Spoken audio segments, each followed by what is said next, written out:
Welcome back to Squawking Dead. Cue normal intro in 3, 2, 1. I feel like you, me, and Carol are trapped in a particularly suspenseful set of episodes, taking place in both the present and the past. We've now witnessed the murder of both Mel and Ennis, proving to us that maybe their philosophy of always being on the move wasn't as great a strategy as they thought it would be. In actuality, they oddly proved Madison right all along, that being inside the walls, upholding the values of charity and goodwill, might have actually been the way to go. It's funny, our instinct given our history with The Walking Dead is to swear up a storm when we see abject hopefulness that oozes from Madison, the Clark clan, and the rest of our group. But at the end of the day, isn't this the message Carl tried to impart upon us anyway? Isn't this the vision Rick and Michonne tried to uphold when they started settling into Alexandria after surviving so much brutality in the wild? In the end, the main Fear the Walking Dead characters seemed to get it right away, without having to get into two excruciatingly drawn out all-out war seasons, and I think I know why. Unlike most of the characters on The Walking Dead, the war that every character has been fighting even before we meet them is the one they've been waging within themselves. The apocalypse merely nudged them over their initial obstacles, forcing them to finally confront this inner war, taking casualties along the way as they trudge through the conflict after conflict, facing it all head on. And in season 4, at least in the past, they've beaten it. And maybe Mel was right to come when he did, saying from the moment we met him that they now have to take their growth and test it against the next level of turmoil and see how they hold up. Almost every one of them falters,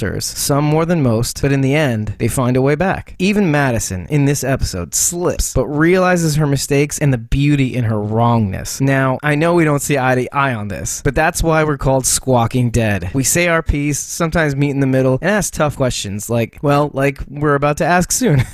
And like every episode, I hand the mic over to the ammo in my gun, the knife to my throat, and the nails safely hammered in my 2x4s, Carol. Well, that is true. This is called Squawking Dead because we may or may not have similar opinions. Sometimes we do, sometimes we don't. That's right. You hate the Clarks. I do. Oh, God. You know what? I feel horrible saying that because I know a lot of people would be like, you're not super into it. You weren't really into it from the beginning. Yeah, that's true. That's very true. That's very true. Now, that aside, all that. That aside. 3 years. This is the thing. I went into this episode with the whole, how is John Dory? What's happening with John Dory? And this episode really had very little to do with John Dory. Essentially, he's in the same position he was. Lying down, still in the same position, life hanging in the balance. Right. Nothing got resolved with John Dory. Yeah. It was my main kind of focus going into this episode. So I was kind of like, okay, fine, I get it. We're getting more background. It was interesting in the sense that it kind of informed me to okay, this season is going to be about a much bigger issue rather than this group versus that group. Because like you said, Ennis and Mel are eliminated. They're gone. Yeah. So what else is there, right? And I've mentioned this before, the whole comparison to Garrett and Terminus, where you kind of thought, Gareth, where you thought it was going to be a much more formidable threat, and it was essentially eliminated in a couple of episodes. You get 2 or 3, right? Really. Yeah, was there a season in between that, by the way, if I remember? I feel like there was. They end off meeting at Terminus. Yes, they ended off at Terminus at the season finale of, I want to say it was season 4. Yeah, I think it was 4. And then the season premiere of 5 was basically they went into Terminus and blew it up. Right. Carol shows up and all hell breaks loose. Yes, exactly. Carol bazookaed Terminus and blew it up, and it happened all in one episode. And then I think that they weren't fully killed off, and that happened in the next episode. But really, it took 2 or 3 episodes, and that was it. And it was done. So I'll be curious to see what the bigger story is, because it's clearly not just about us versus them. It's no, there's more to this. There's only so many times you can do the same trope of us versus them. My hope is with the next episode to understand a little bit more of the specifics to what happened, to understand what is pushing Alicia to act the way that she's acting, to understand better, what is your driving force? What happened to bring you to this point? Because to be honest, I kind of felt bad for Mel. Yeah. And that's the thing too. Yeah. You start to realize his humanity. Yeah. And I've said this before, and I think I said this in the last episode, there was a level of anguish when he came out of that van and all of that. So, I mean, he's gone now, obviously, but it's I didn't see him as this one-dimensional figure figure necessarily that's just like, I'm evil and I want to get your stuff. Nah. You know, it's like, right. I think that there was a lot more depth to him than that. So I'm not understand where this bloodthirst is coming from necessarily from Alicia. I mean, I'm guessing it's coming from something that happened, but I don't know yet. And we don't know yet exactly the specifics of what happened. But for me, I'm already attached to John Dory and Naomi and Althea and Morgan, that crew. Right. If I have to hear Strand talk one more time about how Madison saved him, I'm like, okay, I get it, dude. I get it. Yes, she saved you. But do you get it? Did you know the evolution of Strand? No. I know. You know what's interesting about that? That is one of the few things that you will not really get from like a recap is basically, I don't want to say hating Strand, but not really liking him. And what's interesting about the first 3 seasons, I mean, like you're talking about starting from season 5 of The Walking Dead or midway into season 5. And, you know, we haven't met Negan. We haven't really gotten to sympathize with an enemy. Not really. You know, Negan was the first step to that, sort of. Right, yeah. So you don't really embrace some of the poorer qualities of our heroes. So when Fear the Walking Dead came out and you meet a character like Strand from the very beginning, almost, he's slippery. He's kind of slimy, kind of a con man. And I mean, he literally was a con man. But yeah, and he has like loose morals, and there's and it takes him a really, really, really long time to show affection. I mean, he shows it here and there. He shows it right from the beginning with Nick because he gets the kind of way he needs to be to get what he wants. And he's like, yeah, this kid's got it. This kid's got it in this kind of event, you know, this kind of apocalypse kind of thing. And this is kind of the observation I want to make from the beginning because it is kind of significant to see Strand's evolution because you see him going from this kind of guy who really, really only cared about himself at first. Self-preservation. Right. And then moving on to caring about himself and Madison and, you know, by extension, obviously, I guess what's good for Madison, meaning her kids, is good for me. So I guess that's cool too. And then you get to this guy who is really, really into being more than who he is. Maybe because Madison saved him, sure, you know, but it's very interesting to see. And then now there's a bit of kind of subservience on his part when it comes to assisting Alicia and Luciana with what they need in the present. And what's interesting about that is that it's like, I am all about realizing what you want done. And not only that, is that Strand has never picked up a weapon in the series. He's never hurt or killed anybody. I mean, I don't even remember. I mean, it must have happened, but I can't recall him killing a walker. So he's never got his hands dirty, basically. Not at all. And that's his thing. His thing has always been wear the suit, let other people figure out a way to get other people to do your dirty work. You know, basically all throughout the series. And that's it. That was his MO. But now he's getting into the action. He's firing weapons. He's being helpful. It's like he took all the good things in the past, like all his helpfulness, all his goodwill and charity and all the stuff that he's learned from Madison, you know, being a better person inside the walls because she's around, that sort of thing. And he's gone next level in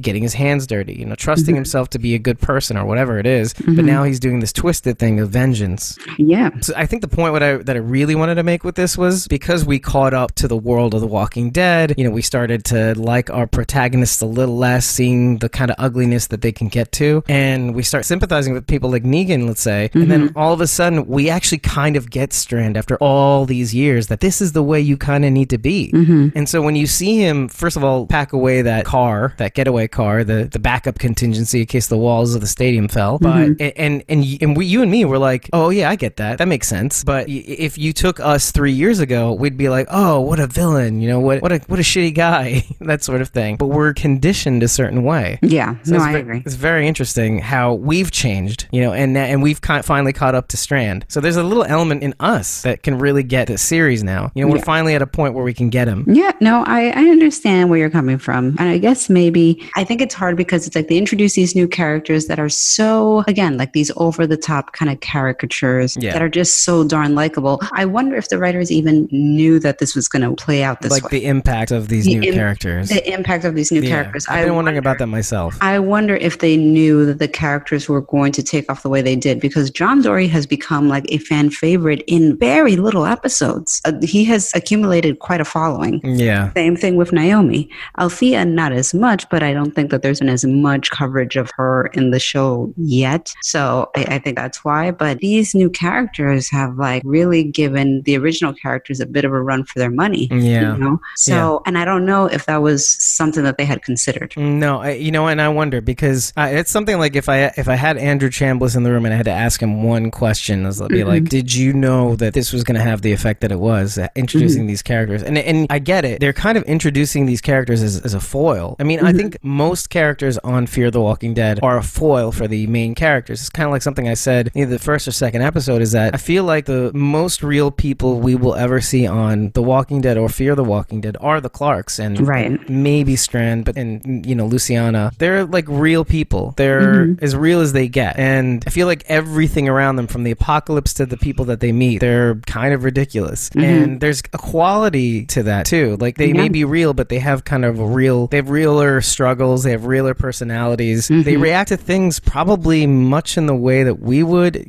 if we had their damage, that kind of thing. No, I agree. And I think it's the kind of mirror that in general people that don't we like hate. that we hate. No, absolutely. Absolutely. Because I mean, it's the same reason that we get all up in arms or whatever with Eugene. I'm like, listen, I've said it many a times. It's like, we even all though want he's a bit ridiculous, like he's even more ridiculous than the Clarks. He's a bit ridiculous. But I mean, it's one of those things where it's like, look, I think everybody loves to kind of think that they'd be Daryl. I'm like, no, but the reality is you'd be more Eugene than Daryl. The reality is that you're not going to be like on a bike, one-arming, shooting walkers. Like, I mean, come on now, dude. Like, let's be real. With a motorcycle gun. Exactly. Like, come on.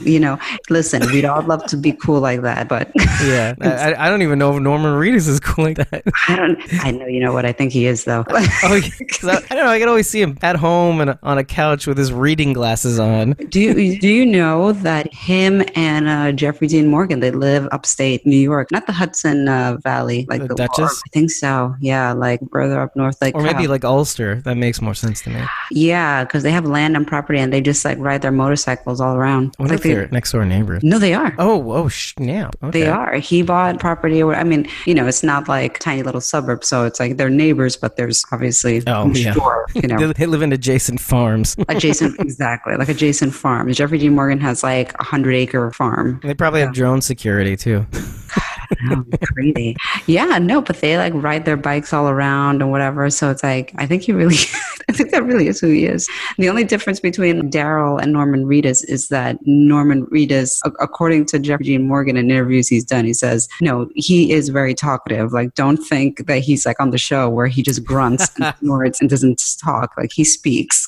A lot. So much that they had to create a TV show around it. Side note, I actually saw some, there's always a side note with me, in the wake of all the news of Andrew Lincoln and all that, and the news that Daryl would likely be stepping up, there have been all these kind of clips and things from like, seasons before, and I forgot about some of this stuff. I had completely forgotten about it because it's been seasons ago. Yeah. The whole Daryl Beth dynamic and Daryl and Meryl, and like, I kind of remember, but I kind of forgot certain things, I was like, oh man, he had some dialogue.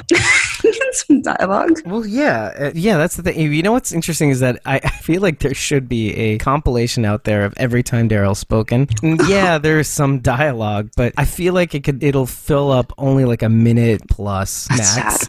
Sad. It's more funny than it's sad to the point of being very comical. Right, exactly. Like it's sad. It's so sad. It's for us. Yeah, sad for us, but like funny for a viral video. Which I mean, admittedly, like now that I've said it, I should probably do it. It might exist.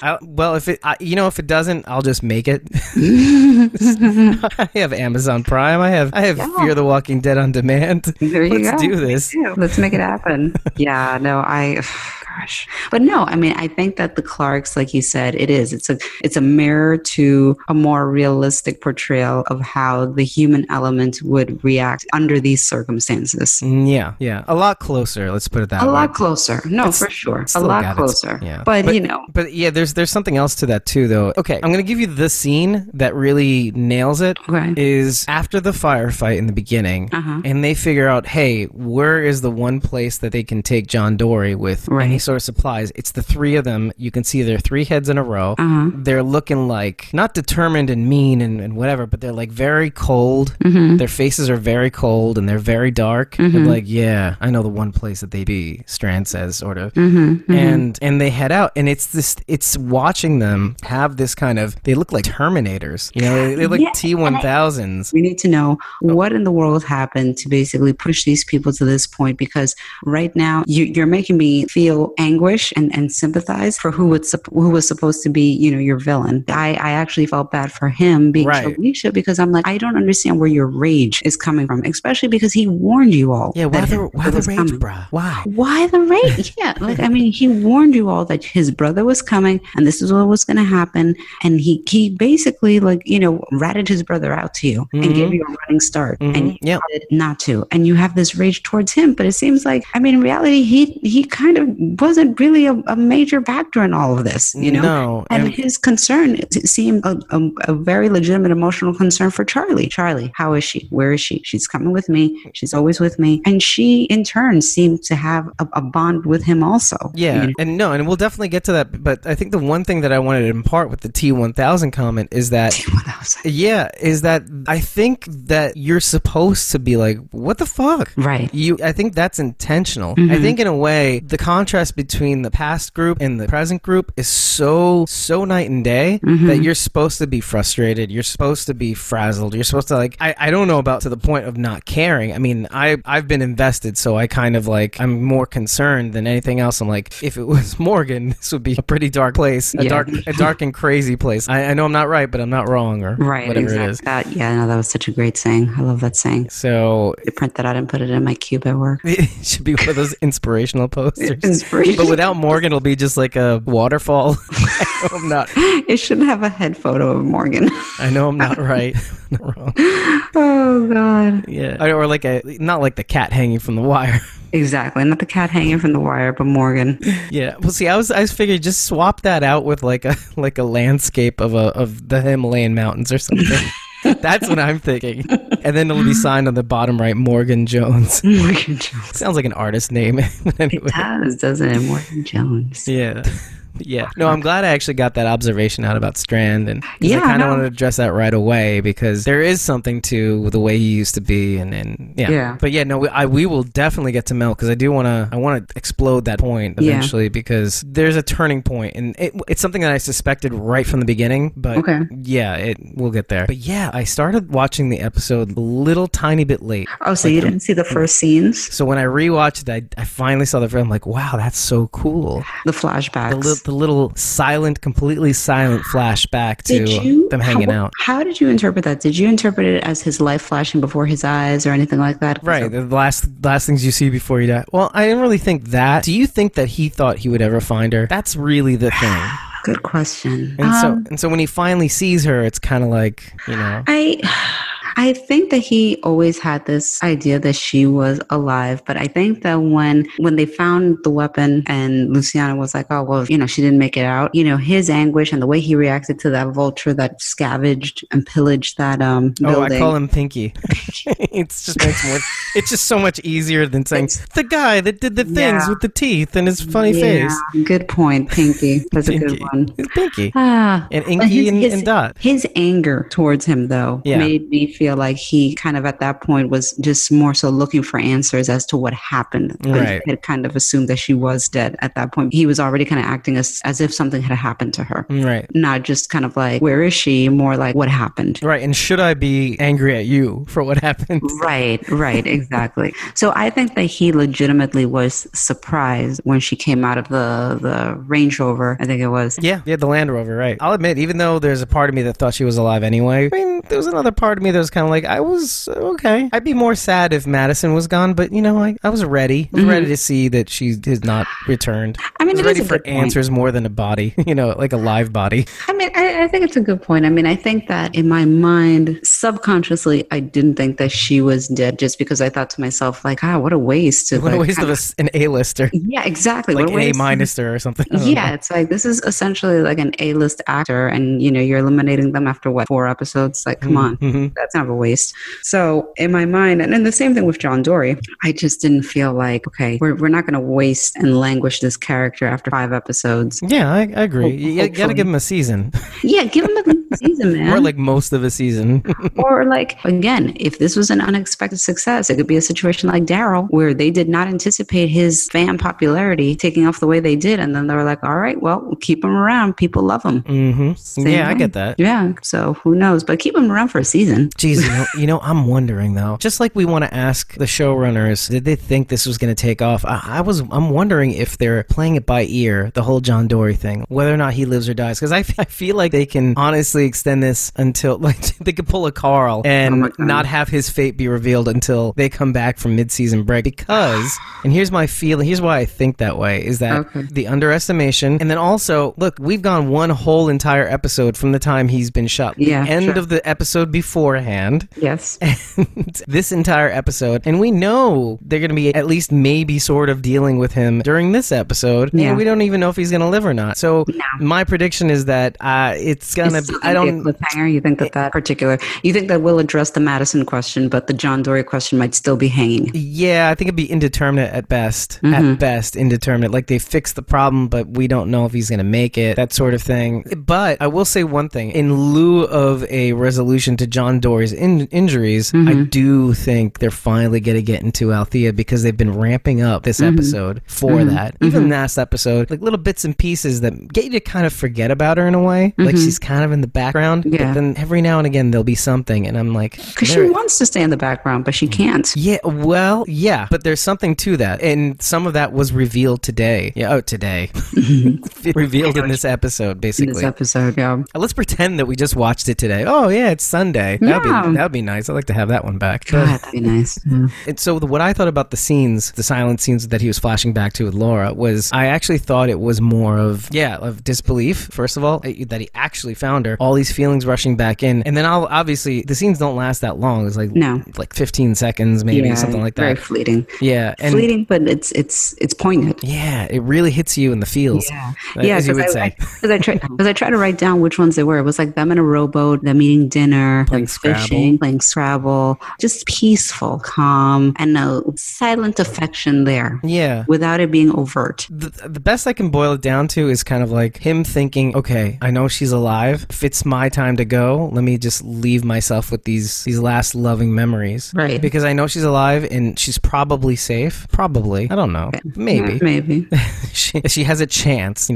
Before, in my mind, she was dead. And I was not okay with that. But now that I know she's alive, there's a chance that she can make it. So that was my thinking. Yeah. If I'm gonna go, I'm gonna go now, and I'll be okay. Right. But just the show won't let him die yet. No, they better not. We're like almost maybe at riot status. Dude, do you know that there was an article that came out about that? People are saying the same thing for John Dory, and that is pretty darn amazing if you think about it. Yeah, I agree. There's like a fervor here that it's something that started that just can't stop at this point. No. And I have a really bad feeling.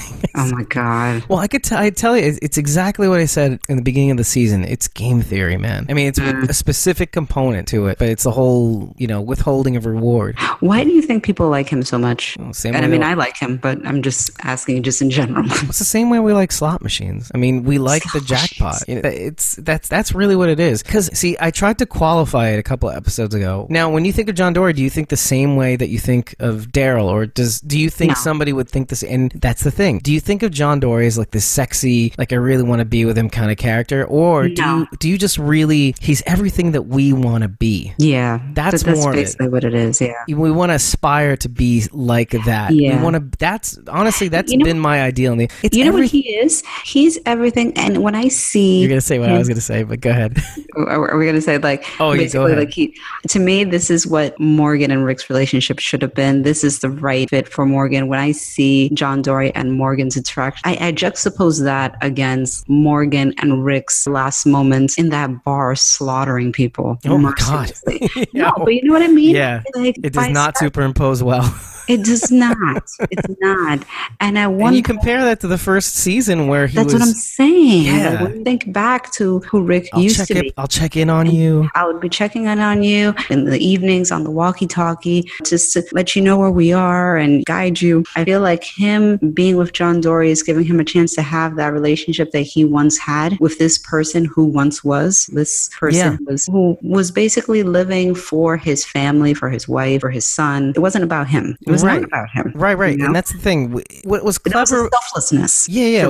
What was clever about the show is they took the typical trope of a world gone mad with our moral compass of our focal point of okay, this is where things are not mad. The yin to our yang, basically, that little dot in the center. Mm-hmm. That was Rick. That was the port in the storm. Right. But what I really liked about the show is how they eventually, slowly, surely, they moved him out of that circle and made him part of the world writ large. You know how a character like that can succumb to the circumstances around and not and find himself left of center or right of center. Like somehow the world moved and he was forced to move another way. Right. He finds himself on a different kind of track. That's where he ended up. You mean so that's good. On the wrong side of where he was. Yeah. Oh my God. I didn't realize I was doing that. He's in the wrong side of where he was before. Now. But Just saying. That's kind of the beauty of the show, though. I think there's a magic to that, and I think that's what kept the show becoming interesting, is because to see that character descend is something that we don't normally see, and get ugly and get brutal and get really, at some points, really, really intense to the point of like, whoa, I can't believe he just did that sort of thing. Yeah. So it ruined the trope, which is good, because sometimes we need to be thrown off balance, right? And slowly, like a slow cooker, where this guy's been in the pot for seasons, and now he's ready. Yeah. But introducing a kind of Neo Rick is important to the two series, because now you have a new moral, a new strong, maybe even better than the first moral center. Yeah. And it's kind of interesting. And you have no kid, no baggage like that, but you do get a sense of who these people were before the apocalypse. See, and again, what was interesting about these characters is that you get more of their backstory than you would on The Walking Dead. I mean, it seems like almost you get to know every single person almost right off the bat, within a season of where they were before the apocalypse. And then even more and more as time goes on. No, it is very true. I mean, on The Walking Dead, it's like we've gone seasons at times without knowing necessarily what's Michonne's backstory. I mean, we got like maybe one episode where we got like a glimpse. The flashback one, right? The flashback one, that she had a son and her, her boyfriend, and then I don't know if it was her brother or her brothers, I think. Like yeah, they were the two walkers that she had on a chain when they met her. We've gotten glimpses here and there what their lives were once before. Daryl, we've gotten glimpses. We get the idea of childhood wasn't good. Yeah, well, that's the thing. Yeah, was that it, right? Yeah, but I mean, childhood wasn't good, Merle. And that's about it. That's about it. Rick, we barely got anything. Yeah, other than the fact that he was married and had a child, and that he was a child. That's about it. And about the closest we got to a backstory for any of the Grimes people is Carl's letter. Oh I'm like, God. Whoa, look at all this history that they've had that we never knew about.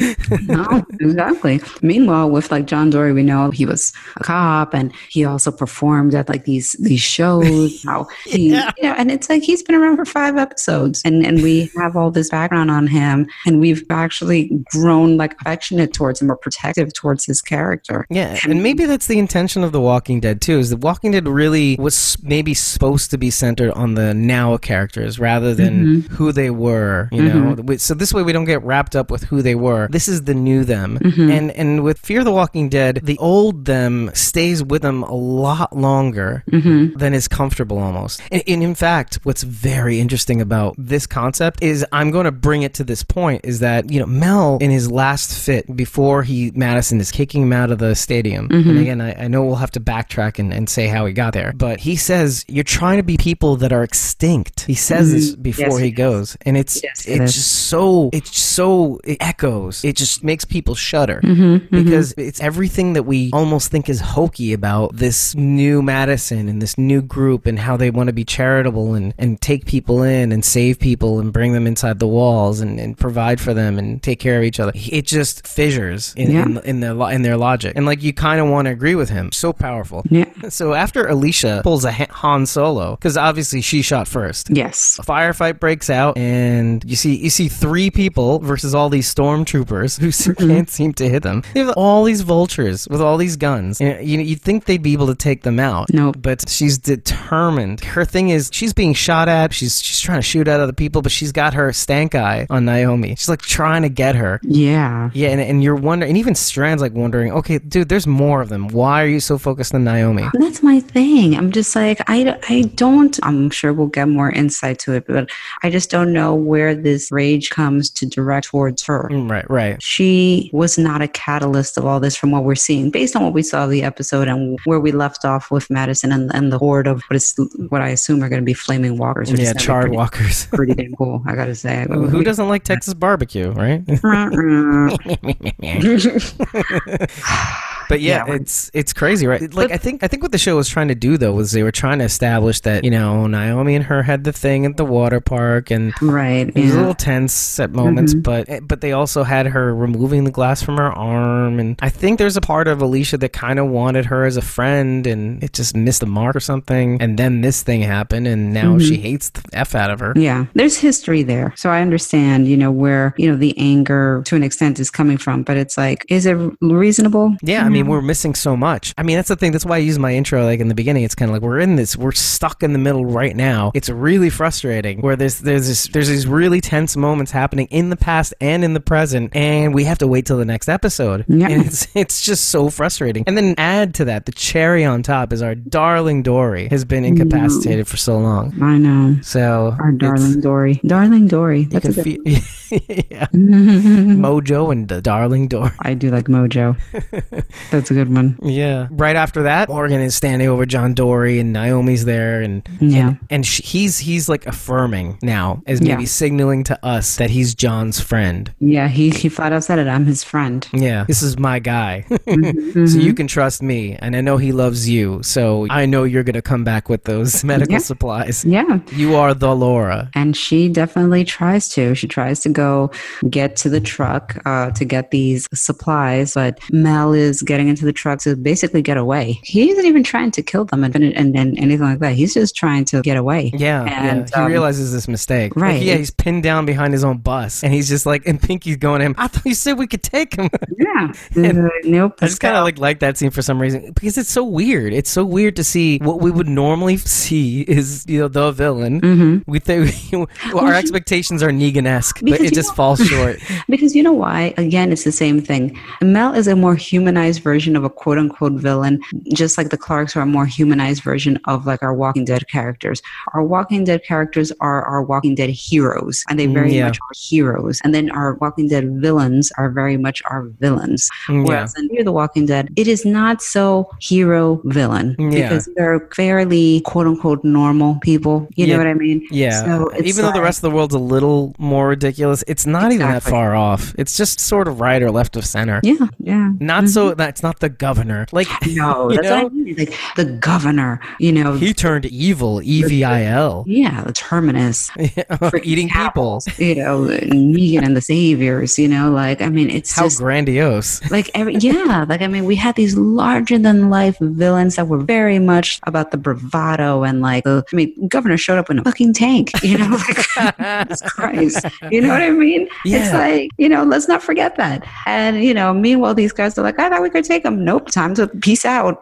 Yeah, and even if you look at the Colonia, and if you look, I'm going to call her the Contessa for me, because it's the, I think it was the second season, Strand's friend that he had been meaning to get to in Mexico. He finally got to him, but he got sick, and his mother was taking care of him before, eventually he died. And the mother, who I'm calling the Contessa, what happens with a lot of the Mexican villages, the Mexican houses, and the way they treat the dead is way differently. And I'm not sure if you're aware of this, this. They don't kill them. They basically, it's almost like as if, what if everybody did what Herschel Green did in the barn? But instead of keeping in the barn, they just left them in an open area and fed them occasionally, that sort of thing. See, they're not evil. They're just misguided, or, you know, they're not really bad. They're trying to uphold this kind of standard, this morality, by taking care of their dead and feeding them every once in a while, that sort of thing. It's a cultural aspect too, about treating the dead differently. And every culture does. Every culture has their way of, you know, how do you treat the dead? Like, do you bury? Do you not? Do you send them off at sea? Bury? Do you burn? Like this? Do you do a Weekend at Bernie's thing, you know? It's like, culturally speaking, there's so many different approaches, so it's understandable. That was a pretty cool thing that they did with that too. Kind of breaking the mold of what we would normally see people treat the dead. I thought was really interesting because it's not something that, it's totally nothing that we would have expected. And then to the point where even Nick gets it. Nick understands where these people are coming from and even respects their wishes and that sort of thing for the longest time. But the whole point that we're trying to make is that it's a little bit more grounded. It's a little bit more, yes, everybody around the Clarks seems a lot stranger than the Clarks, but not so much stranger. I mean, they're just a little bit apart from them. And not like these wild caricature like villains and heroes. So, you know what? If this was a series unto itself, it might not be that great, but because it's a companion series, there's a lot more to it. It's like you get a little break from the cartoony and you get some kind of real stuff. Like you get background, you get character flaws that carry on, you know, from before, during, and after. You get what you get in Fear the Walking Dead is what you can't get from The Walking Dead in some ways. You just can't quite get there. And now it's kind of too late. Like if they really start bringing like backstory, it's kind of like, I don't care anymore. You know, I don't care. I do like the guy from now, you know, or I do want the guy from now that we know from now to get better, or, you know, that sort of thing. They want their situation to be great. So I don't know. It's just interesting. It had to be a companion series for it to work. No, I agree. And be refreshing. Yeah. Belle's pinned down at the bus, Pinky, and then he goes, we got to get the hell out of here. Yeah. And like you said, just bolts for the ambulance. And unfortunately, it's promptly blown up by Alicia's space gun. Whatever the hell that thing is. Again, I am not an expert at artillery and weapons and anything like that. I have no idea what the hell weapon that is. That thing launched a grenade.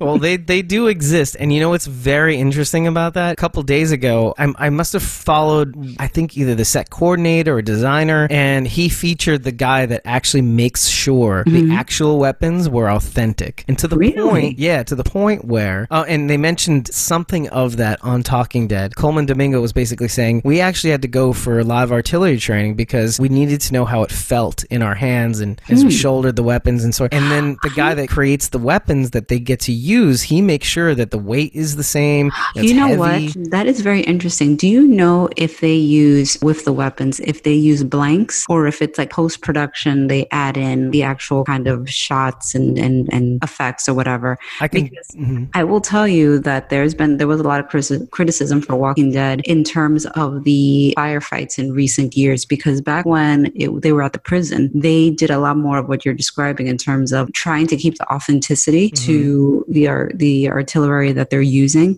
and they would use blanks. So in terms of the recoil, you mean? The recoil, like it was all very realistic because you were actually shooting this blanks, right? Yeah, you were actually shooting this weapon.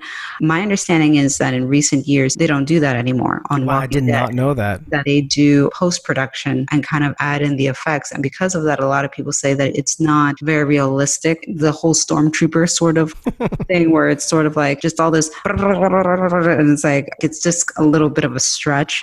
You can clearly see the difference. You can clearly see the difference. Yeah, I mean, so it's exactly like I'm saying. It's two things. They made sure the weight of the weapons was the same. They made sure that they were functional looking, feeling. They compared them to real weapons. They had to go for artillery training, so they knew how the weight, the feel, the recoil, all that stuff. So they have taken really great pains to. That's very impressive. And I don't know if you noticed this, but like, and this is maybe just kind of a side note, is that I actually saw a video of Garrett Dillahunt actually practice shooting real guns and stuff like that. I think I saw that. I think I saw that somewhere online too. Yeah. and he went to a real shooting range. They showed his real footage, and he's not half bad. Good for him. He's even practicing the trick shots too, that sort of thing. That's the thing. It's like it does matter. They're honestly. doing the hard work. Yeah, it does matter. They deserve it too. It pays off. There is a payoff to it. I think that the overall final outcome and final effect is more effective when done that way, as opposed to, like I said, criticism The Walking Dead had, where it just seemed to stretch the imagination, where it's like, I don't know what's going on, who's shooting who, like it's just sort of like, Yeah. right, like, it's like people said, it's like it's just spray and pray, just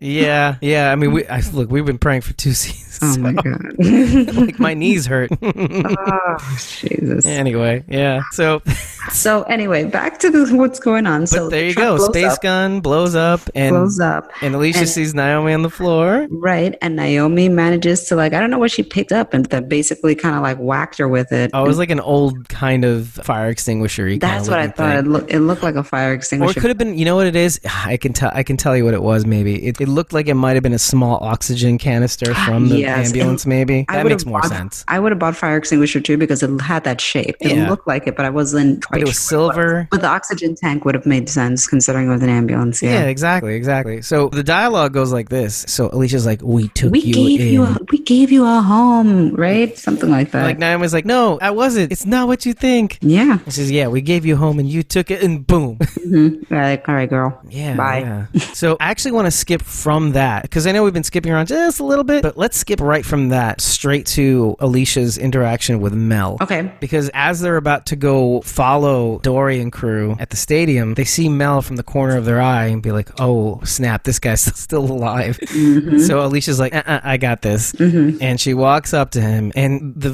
most interesting dialogue happens, because she's thinking what we're thinking. She goes, how long was she with you? Mm-hmm. And she said, you know what? It doesn't even matter. Exactly. Wow. It's like they knew we were thinking that she was with him for a long time, even though we find out later that it's not really the case. No, doesn't it's seem not really like the case. It doesn't seem like that's the case at all. Unless Ennis had something to do with it, because Mel seems clueless. Mel seems clueless, completely clueless about any of this. The only thing that Mel seemed that he was aware of is that Ennis is capable of doing this, and that's what his plan is. And I'm letting you guys know so you can kind of get your stuff together now and get the hell out of Dodge before this happens. Right, but that's about it. Nothing more about Naomi. No. I mean, you see when we do the flashback that he definitely tries to appeal to Naomi to kind of say, look, you know that it's not a safe idea to stick around and wait for this thing to go down, which in reality, he's right. And Naomi already had reservations even before Mel and Ennis came around. Like, okay, we're going to hunker down here and whatever. She was already sort of like, ugh, I don't know how you're going to be able to sustain this. Yeah. And then during this, it kind of just pretty much reaffirmed what she already suspected, which is like, this place is going to fall. Yeah. And essentially, the end result is that you feel like it's going to. Oh, yeah. Luciana comes across Charlie during and there's that moment, man. There's that fucking moment. Sorry. Yes, the sorry moment. Sorry, like, doesn't cut it. But she actually points her weapon at her. Yeah. And I mean, like, I get it. I really do get it, because, like, she doesn't know what to do. There's a part of her that's thinking, I shouldn't be doing this. Mm-hmm. But there's another part of her that's like, I don't know that I have any other choice. Right. And it's kill my man. It's like, what am I supposed to do? With this devil child? I don't know. Yeah. So. Think of how much we feel about almost all the kids on The Walking Dead. We hated Henry. We hated the girl from Oceanside. We've been suspicious of every child on The Walking Dead. Sam. Every child. Oh, the one that freaking shot Carl's face off. Yeah, that kid. Son of a bitch. That fucking guy. But there is a quality to children in the apocalypse. Mm-hmm. There's just something to them, and they're more apt for this world, I want to say, I guess. They have the chops to really do some... They can adapt better. Yeah. Children adapt very well. I mean, it's not a great thing for our world, but it's perfect for their world. Yeah. And that's the thing, that the biggest thing that really goes that's really the most difficult to grapple with on both The Walking Dead and Fear the Walking Dead is nobody really seems to know what to do with the kids until it's too late for either of them. And they finally kind of got it right with Henry and Carol at the end. Yeah, thank God. Before they leave for the stadium, Morgan sees Charlie and grabs her and says basically, you're Charlie, you were the girl that they took care of.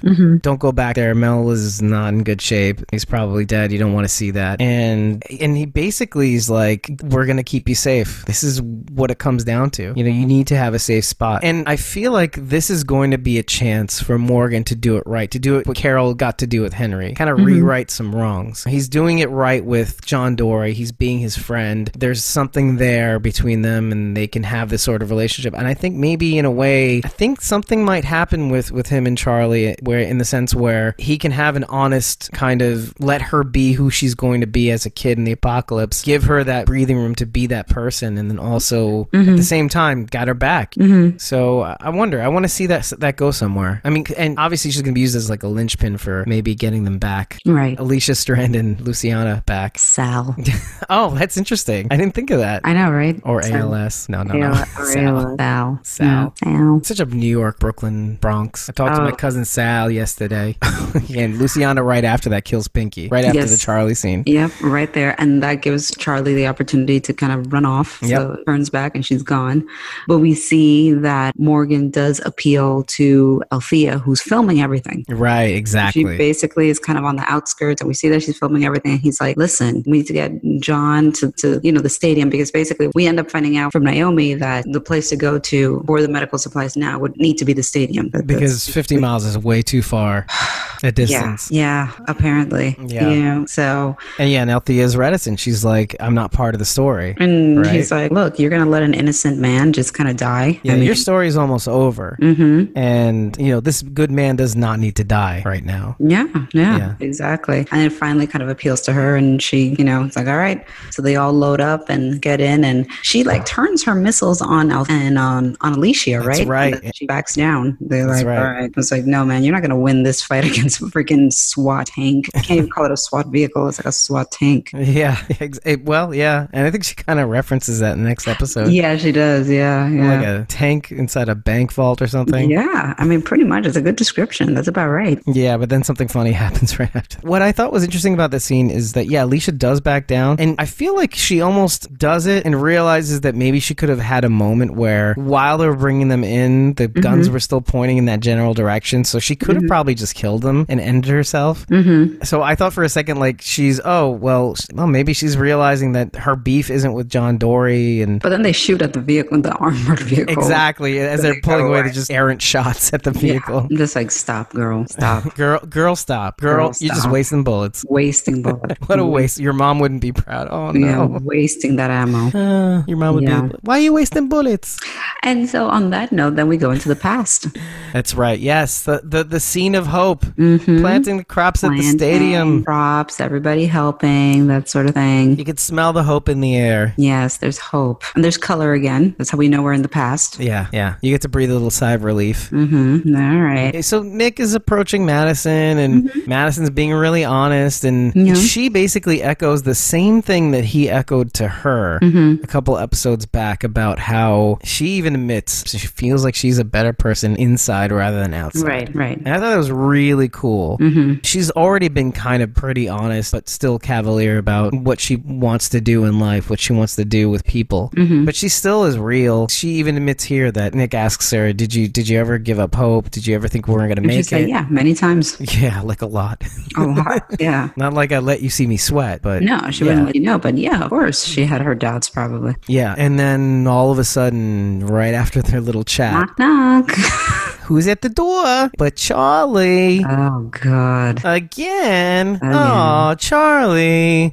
And then it's like a sitcom. And when we are in the present, she does say that what happened back there was not Naomi's fault, that it was hers. Right. She does kind of come to Naomi's defense and basically confirming that she was not the catalyst or involved with the events that unfolded that led to this point. Now, do you think so far from seeing this entire episode, do you think that Charlie's just shouldering the blame? Because she basically came to them for help, or do you think it's like a more purposeful thing, like she purposefully got them screwed up, like maybe she was working with Ennis the entire time? I don't know. I mean, maybe we'll see more. I mean, from what you don't want to count it out, I guess. I don't want to count it out because I don't trust her, but at the same time, you also don't want to be wrong about blaming a kid. She's old enough. I mean, she's old enough for this world. She's old enough. She's not to get some Judith. blame, exactly. She's not Judith. She can form sentences. She can form sentences. She seems like a teenager. Teenagers to me, preteen.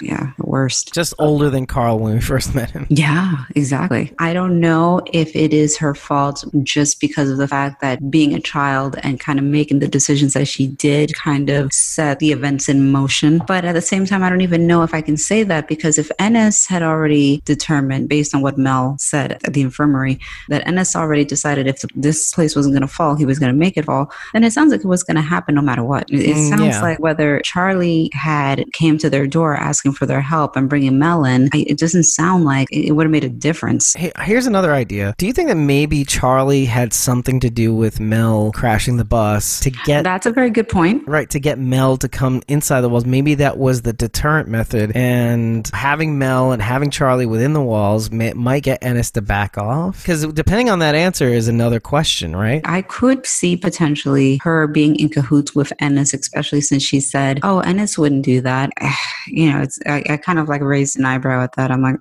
okay. I don't know. Yeah, or it's the other way. Like maybe she is with Mel, and because Mel is the older brother. But maybe she was in cahoots with Ennis, and what if Mel was trying to warn them? What if he was trying to drive to them and warn them, and she crashed this or whatever, or kind of. Boy, like you went a step further. That's really interesting. I don't know. I mean, like when he got in there, he warned them. Yeah, he warned them for what was going to happen. Maybe that was a point of contention between the two brothers, where Mel was just like, look, it's gonna fall. Let's just wait it out or whatever. And it's just like, nope, we got to do this, and we're gonna just basically completely just annihilate. And maybe that was a point of contention where the two brothers didn't agree, and maybe Charlie did kind of side more with Ennis, and maybe Mel left and was gonna took Charlie with him. And maybe the argument was beyond just with Ennis. Maybe it was with Charlie, and that led to whatever scuffle or whatever happened that led to the crash. What you may be saying is that maybe it wasn't even purposeful. Maybe they were arguing, and in the process of arguing, that he accidentally crashed, let's say. Right, yes. He just didn't see the walker till it's too late. Right. Yeah. And so, I thought you were going really dark, like, oh, she planned it, and she pulled the wheel and everything. I'm like, oh. I mean, I can tell. I don't know. I mean, I think that she cares for both brothers, and maybe she thought the best of both of them, Ennis and Mel. Right. Whereas Mel is like, no, Ennis is capable of this, and this is his plan, and this is what he's trying to do. Yeah, it is important to note that when Nick meets Ennis and ends him, Charlie happens to be there, just like Charlie was there in the past scene, going scouting with Ennis and trying to beat them to the scavenging sites over the radio. She's with these two brothers. Or at least with Ennis mostly. Which makes me feel like maybe she had a tighter bond with Ennis. So maybe Mel was trying to get to them and to warn them, and maybe they got into an argument because she was trying to stop him or whatever, and maybe indirectly this crash happened. But she wasn't going to let him die because she cares for him regardless. Or maybe not even warning them. I mean, it could just be what he was saying. He didn't agree with it, and he was out. And then he took Charlie and just separated from them, let's say. I mean, it sounds like it was only them two, which doesn't seem the way the vultures roll, right? No, they're like a caravan. Yeah, like a caravan of nuts. Like gypsies. Yeah, exactly. So it just him and Charlie alone. Maybe they were trying to make a go of it alone, which makes me think of another question. Now, this could fit into the overall sets of questions and ideas that we just kind of brought up, is that there's a larger question here. And look, both Mel and Ennis in the present are dead.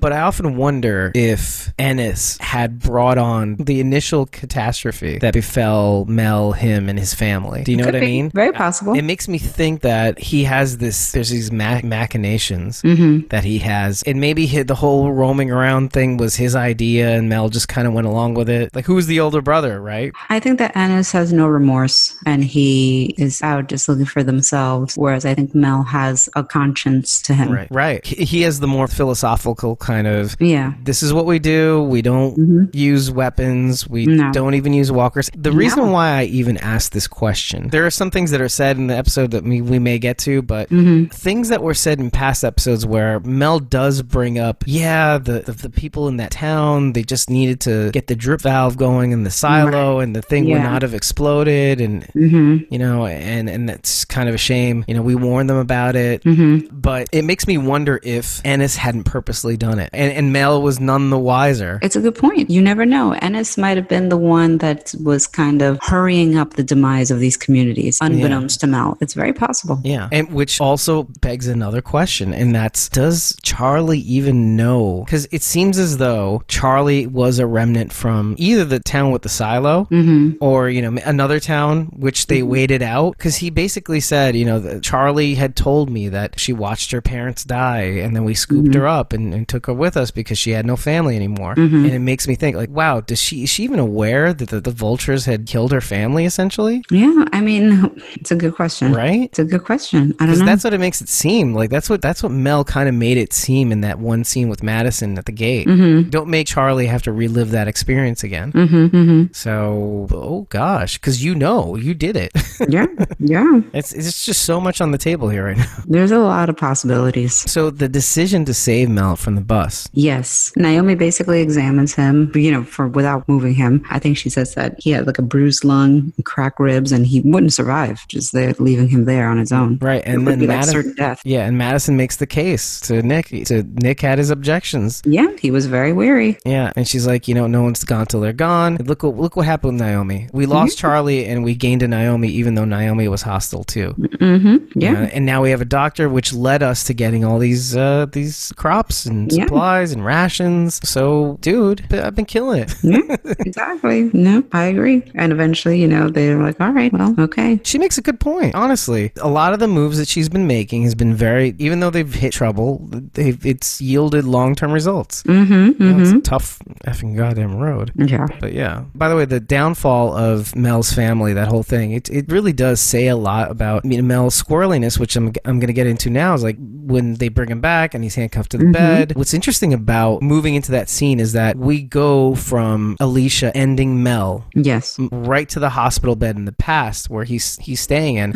Much in the way we lost Nick. When Nick died, the very next scene was him in that field of flowers. I mean, it's not exactly the same, but what's really interesting is that we don't miss a beat between losing Mel and seeing him in the infirmary bed, you know, handcuffed to the bedpost or the headboard, whatever it is. Yeah. And you have this scene with him and Naomi. At one point, he gets her knife, sticks it to her throat, and even cuts her a little bit. And she kind of pokes him. She knows where he's injured. The big takeaway from this, and even the scene at the gate where Madison has finally had enough of Mel sowing doubt, is what appears to me, and I think you'll agree, is that Mel just seems kind of pathetic. Yeah. He's trapped in his notion of why his family died is because they stayed. And that's why I feel, like I said, to an extent, sorry for him, because I don't see him as this evil, like, kind of person. Like, he's picked up something wrong along the way. I get it, but you don't have to starve people out. But otherwise, I do feel completely sorry for Mel. I think there's no ill intention. He gives advice. He's not trying to stop people from leaving and coming back.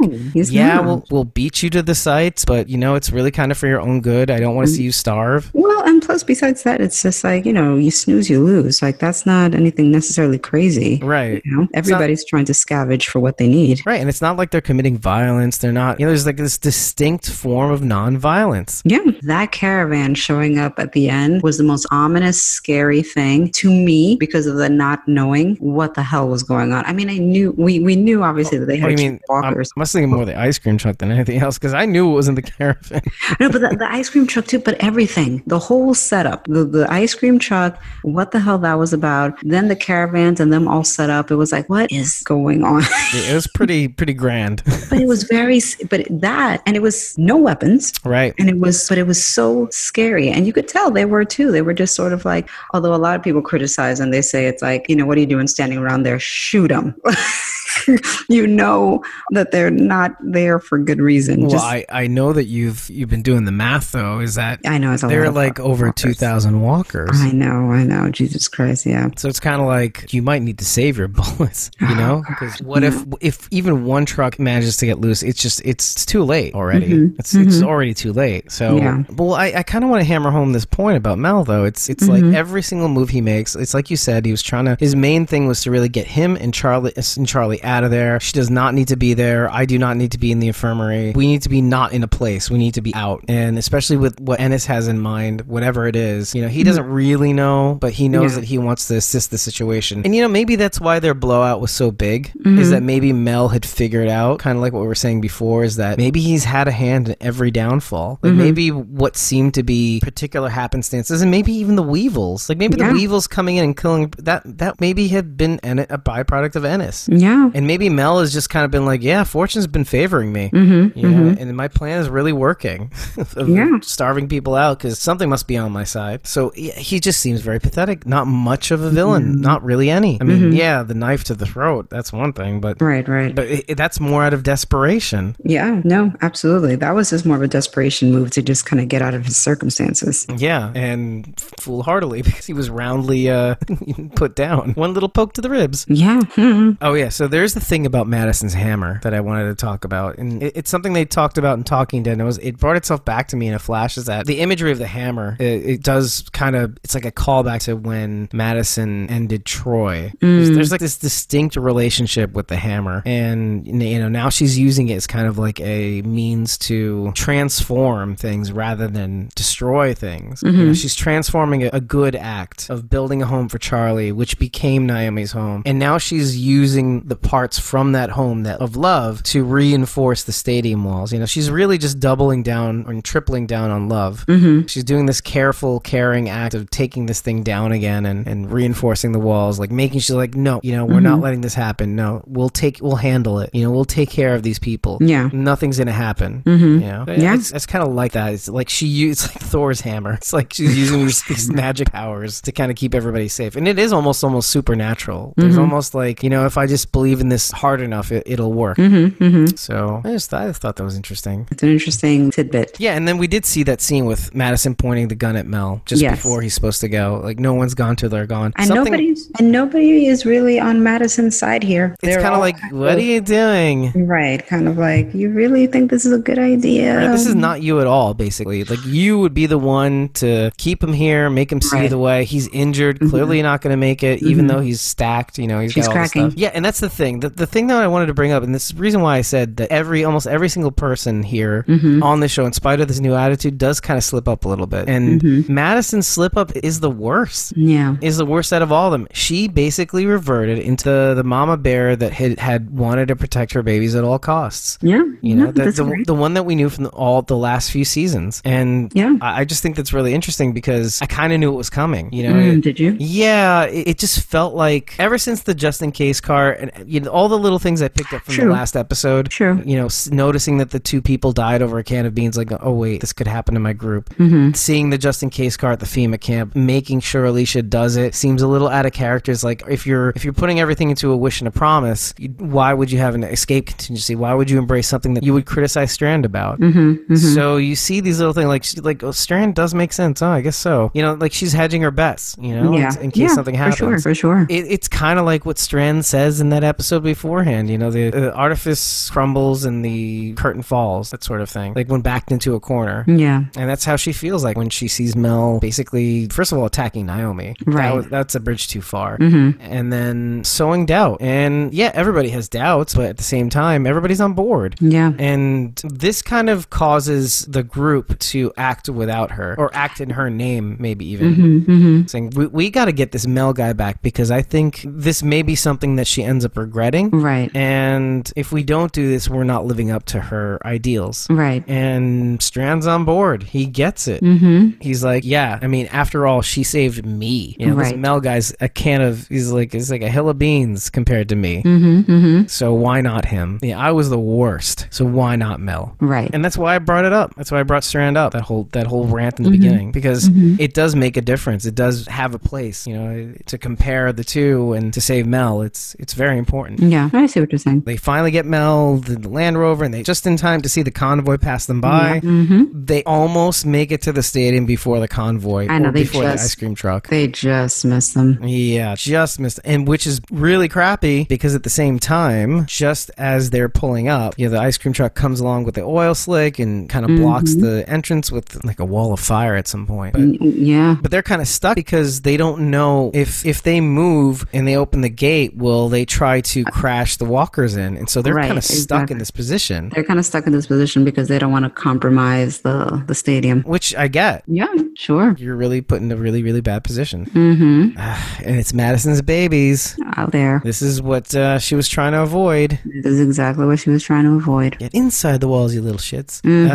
Yeah, exactly. Oh, so yeah, Naomi and Madison have a moment too. And it's a pretty cool moment. moment, because you're talking about two mothers. Yes. One has been a mother way longer than the other, but Naomi, she drops some knowledge. I was going to say she drops some knowledge. Yeah, you tell me. Well, she said that basically sometimes you have to disappoint your kids. Madison basically tells her how, she built this for her kids so they can have some semblance of stability and normalcy in this sort of climate. Your decisions aren't always going to make your kids happy. You can't keep doing this thing where you try to build this world in spite of their safety. Yeah. You can't shield them from this. You can't shield them from the reality that's out there. And at the same time, though, what's interesting about that is by doing what she did, which is what she's always done, which she's really disappointed herself about. She's really disappointed about reverting into Mama Bear and staying her ground. Well, first of all, reverting and kicking Mel out, but then also still doubling down. So I love how she says the silver lining is basically how, I guess I did something right by having the kids having to get Mel. Like, I at least, if they're going to do what they're going to do, let them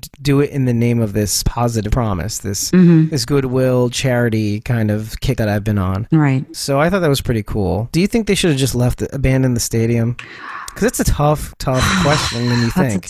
That's a tough one. The question then becomes like, where do you go? You can already get a semblance when they were out scavenging that there isn't a whole lot out there. They've had to venture a little farther in order to find things. And then the other side is that, it's almost like calling their bluff. It's like, they're saying that, oh, this place is going to fall. But how accurate is that? Are you just messing with me to try and get me to willingly abandon my home and all my supplies so that you guys can just waltz in easily and, help yourselves? So it's a tough call. Well, yeah, and there's a bigger question here, too. Let's just assume that they do leave, right? But who's to say the vultures won't follow? Maybe their end game is really to make sure people either die or join. Yeah. So it's kind of like you're damned if you do and you're damned if you don't. Yeah. I don't know if there would have been any other option other than kind of doing what they did, which was kind of reinforcing the stadium to the best of their ability. Now, that kind of begs a bigger question is, do you think they would have been safe from Ennis's attack if Mel and Charlie had been with him? Would Ennis sacrifice his own brother in his quest to make the walls fall? Maybe Ennis would have been more open to it. I don't know. Well, maybe she's blaming herself for allowing Madison to keep her behind. I don't know. There's a bunch of reasons why she would be blaming herself, even to the point where it could just be that she did something a little bit more than what is being shown. Yeah, potentially. Yeah, I'm not sure. I'm not sure necessarily because we don't really know the caliber of Ennis's relationship with Mel, really. Yeah. Well, look, they're brothers and they obviously been through a lot together and losing their family. Just because they're brothers doesn't mean that, Yeah, it seems to me that there's obvious fissures, which, by the way, it's not as if Kevin Zegers is gone, and even the guy that plays Ennis, they're not gone from the show. We have them in past scenes still, so we will maybe get to see a little bit more, maybe justifying their deaths or even maybe pointing out how, they're flawed, but maybe they won't be as bad as we think that they are. I don't know. Like, so far, we're kind of sympathetic with Mel to a point so far. And I wonder if we'll get that feeling from Ennis. I don't really think so. I don't really think so. He's a ginger too, so... That's so wrong. That is very wrong. I'm sorry. But yeah. So we get to the gate. Ennis torches the oil slick. Yes. And the ice cream truck explodes. And it's just bad because the Land Rover's out there in a sea of convoy and walkers. And they're overtaking. And then Madison's gearing up to get the irrigation truck to rescue them and everything. Strand's joining her. Douglas tries to get in the way. He says, we got to put out that fire. And he's like, Strand's like, get out of the way. We're getting those kids. Yeah, Doug. Come on. What's really interesting is what Alicia does. While they're doing that, they're in the process of doing it. Alicia delivers this kind of soliloquy over the walkie. Kind of like her goodbye. Yeah. Basically giving her goodbye. I'm trying to equate this to, it feels a lot like Carl's letter in a way. God, you know what it reminded me of? Not so much the speech itself, but that moment reminded me of when Aaron and Daryl were in the car in that parking lot surrounded by walkers. And I thought, man, this might be the end for Daryl. This might be where he comes out and sacrifices himself to give Aaron a chance to get away. And Morgan comes in. And basically, this is when Morgan reappears from being away for however long. He finally meets up with them, and Daryl and Aaron bring him back to Alexandria, where he finally reconnects with Rick again. Do you remember that? Yeah, I do actually. I do. Very powerful. Yeah. You really don't think they're going to make it back? No, I did not think that. I really, that was one of those episodes where I was like, this might be it for Daryl. Yeah. No kidding. Yeah, and that was it. That was curtain importance for Daryl. Well, I mean, aside from, some here and there's, but really it was kind of like a non-starter. Yeah. In most cases. We always think something's going to happen. Daryl got shot by Dwight. He's still good. Yeah. That was that. I mean, obviously that does set the tone for their relationship. Yeah, it did set the tone. Yeah, he did get shit on a lot. Like really. Seasons. Yeah, man. Yeah. Maybe he deserves to be a leading man now. He earned it. All right. Yeah, he's paid his dues. Maybe. I don't know. Yeah, we'll see. As long as they don't give him too many lines. He might surprise us. You never know. Yeah. But she gives this speech kind of like apologizing for their decision, but basically kind of still standing by why they did what they did. Yeah. I wrote it down. It's like, she says, Mom, I'm sorry. Yeah. We had to come out here. We had to try and save him. We couldn't just hide. Yeah. We didn't mean to do this to you. I love that line in particular. Yeah, because it wasn't anything against her. It was like they just couldn't stay crouching behind these walls like she wants them to. Like any mom does. Wants to protect her kids. Wait, and that's why she says that. She's like, I know how you are. I know what the lengths to which you've gone to where you've gone to not only save yourself, but save your kids, to be present and alive at this moment. To help keep us alive through this apocalypse, you've had to do some crazy things. So we didn't mean to do this to you. No. But it was the right thing to do. And this is all because of Madison. Them going out. It's because of her. It's because of it's like Nick says. He even confides in Madison, and he says, somewhere after his initial chat with her, he says, first of all, that thing that you said to me about being inside makes me a better person? We're basically saying the same thing. Do you remember when I confided you in that field of bluebonnets? I said being outside made me feel like a different person, a person I didn't want to be. But it's not the stadium walls. It was you, Mom. It's you. Yeah. It took me a long time to realize it, but it doesn't really matter where we all are, where we're sitting and living. It's just that I know that when I've been around you, I've been my best self. So, because you showed me the way. Right. And like Carl. Oh, you showed me the way. Oh, like Carl. Sad. Yeah. Nick is dead. Yeah, and then that's kind of makes it hurt a little bit more. This really, really honest kind of conversation about, thanks, Mom. You really brought me back. And honestly, this is something that Madison's kind of always wanted. For all the room she would give Nick when he needed the room, all the rope that she gave him, this long leash, at least in the apocalypse, knowing that, okay, I'm going to see him again. I can just only hope. I would do anything for that kid, but I know that when he gets a certain way, I need to kind of let go of that leash a little bit. And so for all the stuff that she's really, really had to go through between him leaving, her trying really hard to get him back when he's in trouble, for him to kind of admit that is kind of big for her. It's like a big moment. Like, so everything I've been working really, really hard to try to do to get Nick to be something more than he's been pre-apocalypse. This is really the apex, the recognition that I don't know if many parents really get. True. And she's like, I don't know any moms like that. I don't know any moms that have gone well above and beyond their capabilities to kind of care for their kids like that. Like, yeah, no. We haven't been tested yet. Yeah, we don't have heroin addict sons. I don't know how many parents, like most parents I hear, they just kind of give up on their kids when it comes to drug abuse and that sort of thing. Which is sad, but yeah. I mean, it's a reality. We're not Superman. It's a reality, yeah. So I don't know. I just thought that was really cool, like a culmination of unexpected recognition for Madison. So, and I think this is the seed. This is kind of the seed of a seed that grows and then eventually is plucked before it gets to become something bigger. It's this recognition and him realizing that it's her that makes him want to be a better person, and something happens to her. I'm not going to say that she dies. The closest thing that I'm actually really defaulting to at this point is that Madison makes clearly Alicia, after delivering her soliloquy over the walkie, being trapped, surrounded by all these walkers, these oil slick walkers, if you remember. These are from the silos, which is why the fire is particularly dangerous. Right. It's the fact that I think that Madison is going to go for broke. What do you mean? She has everything to gain and nothing to lose by going after her kids.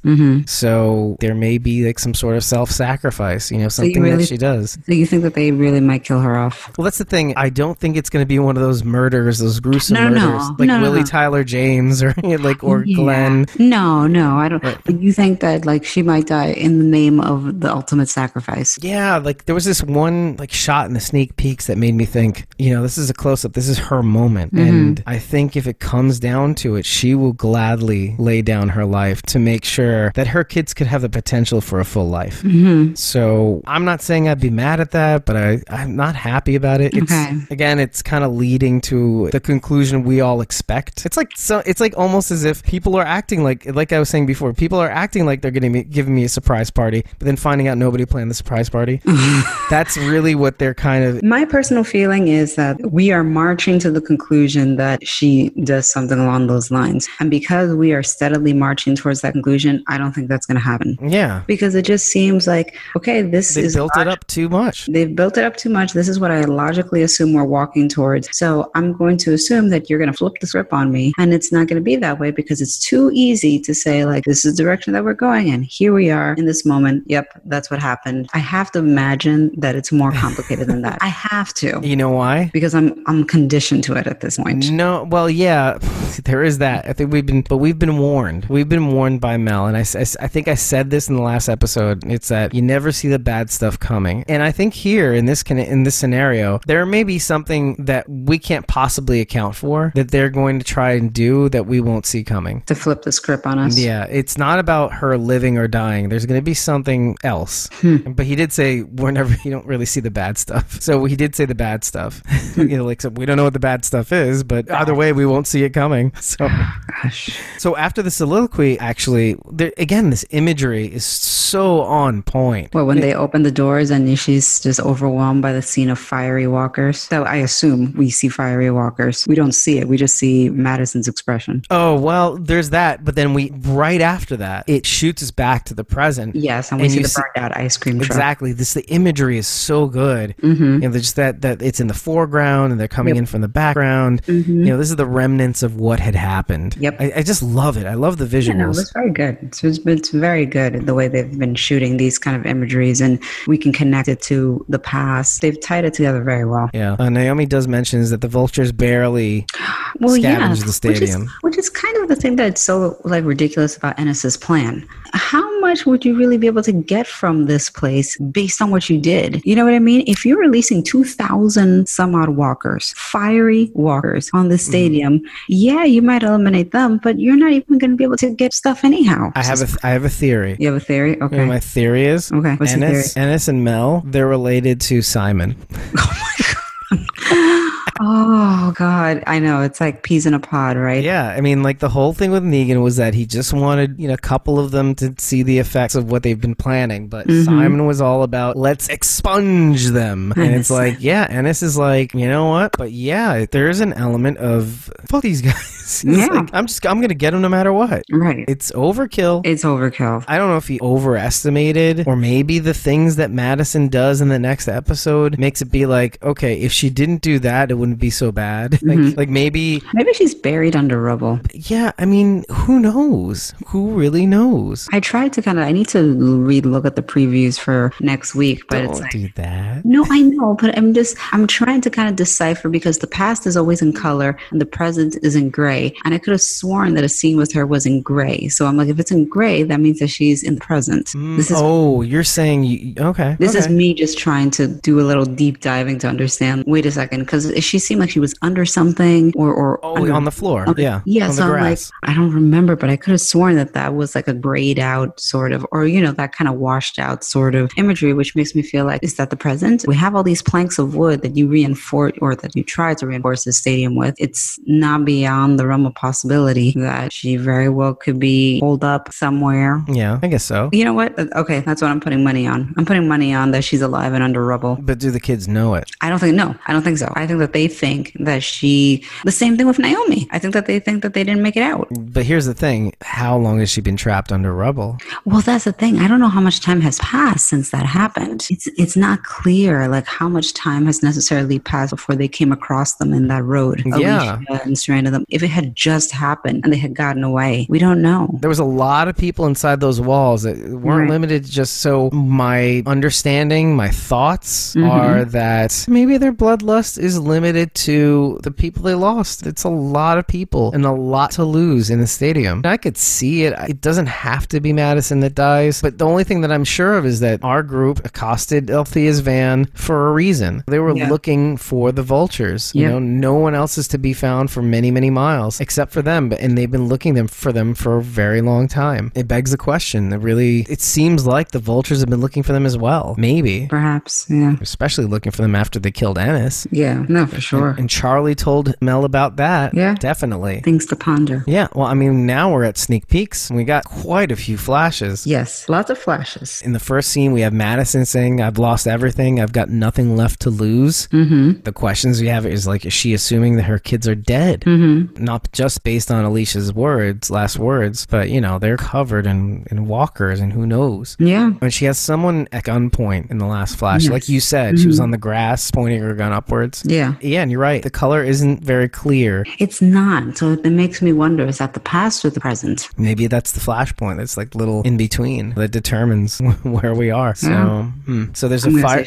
Yeah. So it seems like there's a firefight at the stadium because Strand is there shooting a gun, and he looks like he's actually shooting a gun or a rifle or machine gun. I think they really did get weapons training. Yeah. Althea mentions in one of her videos, she's saying, and the videos of her, which, by the way, you don't often see. No. You don't see her on camera, which I didn't really think about until just now. She says, one day someone's going to know what happened here. Right. Mm-hmm. And this is also why I'm thinking this is going to be a Althea backstory heavy episode, I think. I think they're not going to give us everything, but they're going to give us a lot of Althea. And I think it's going to throw some things in question. Mm-hmm. What is Althea? Maybe she does have a lot of layers, as she mentioned in this episode. Yeah, she did say that. I like what he says to her just before they ram down the doors of the stadium. And I know you. Yeah, I think I know who you are, Althea. And she's like, you do not know me. Boy? Yeah, exactly. That's what I felt. It's like, I got layers. Exactly. It's like, you do not know me. You don't know me. You don't know me. You don't know me. From Overwatch. Dude, people also say that John Dory looks like another character from Overwatch, which he does. Like, because I mentioned it to Eddie, and like he was like, I showed him a picture of John Dory, just saying like, oh, this guy's like really popular on the show and whatever. He's like, that looks like so and so from Overwatch, and then of course he's playing it, so he pulls it up, and I was like, exactly. He's you need to do another one of those. I know, I will. That was really, really good. Very effective. By the way, and Jenna Elfman liked it, even though she's not following us. You know that, right? Oh my gosh, she is awesome. I actually love her posts too. I just find her so cool. Well, she's so into the show. It's really great. She is. I think that she's really loving the dynamic on set and their little family, like their little fear family. And, you know, I think that she's in it. I think she's really totally into it, which is cool. You know, it's really cool to see. No, it's so funny because Eddie was like, I guarantee you on that staff of like production nerds, there's got to be some people that play Overwatch. I was like, I'm pretty sure there's probably a handful of people at least that probably are some gamers in that group. I'm gonna venture. Yeah. Oh, who knows what they do on their off time too? I'm gonna go out on a limb here. The guy that plays Cole, Sebastian, he's probably playing the game. Like, oh hey, Althea, hey, I'm playing. Hey, what's going on? Yeah, what's up, girl? I mean, look, I can make you do this. Yeah, I mean, honestly, I would not be surprised. It's not out of the realm of possibility. Yeah, definitely.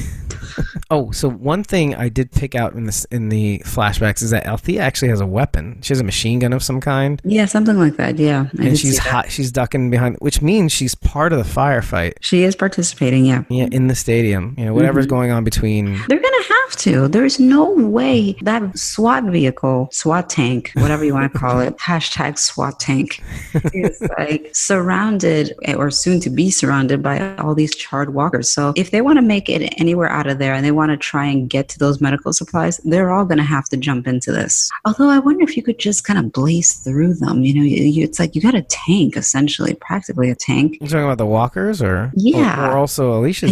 Can you just run them over? Well, I mean, there's not a lot of room to move too. Like they get in, they just stop that thing right in the middle of the diamond. Yeah, because to me, I'm just like, just plow through those things. You know what'd be great in the apocalypse? Thinking about it, you have to get like a dumpster truck.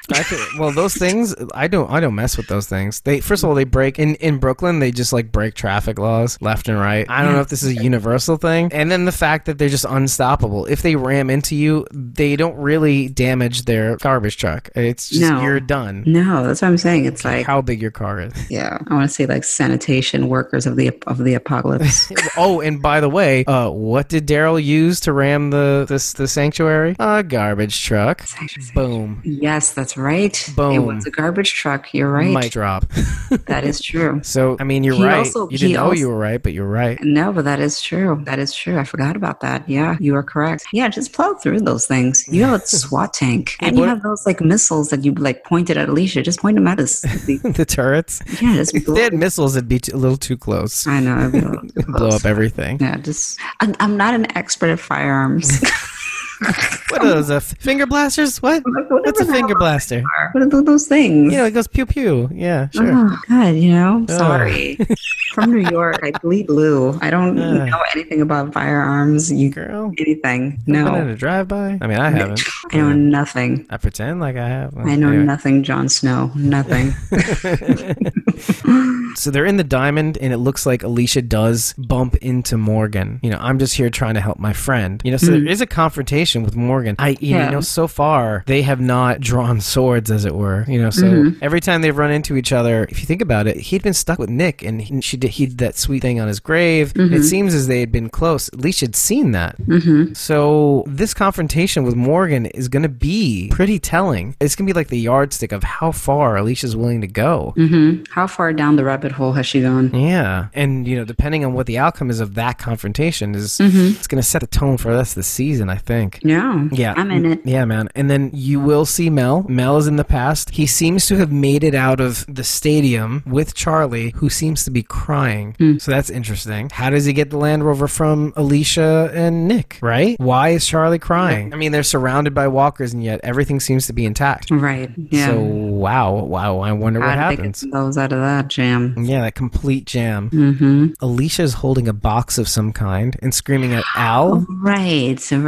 Like, where did you get these? So, okay, do you remember in the SWAT van, in one of the episodes, she mentions to Al something that's in the back, and she says, where did you get these from? And I don't remember what exactly was, and they kind of glossed over it and moved on. I think this is the same thing. Really? Whatever she picks up from that first episode, or the second episode, rather, she's picking it up again, and she's begging Al to ask her where she got whatever it was from. I can't remember what it is right now, and I wish I did. I don't even remember if I said this in Squawking Dead, but I remember it distinctly. It was something that they just kind of say, hey, where did you get this from? Okay, well, whatever. That sort of thing. Oh, gosh. And now I want to know what that is, because she's saying that to her now. She's crazy.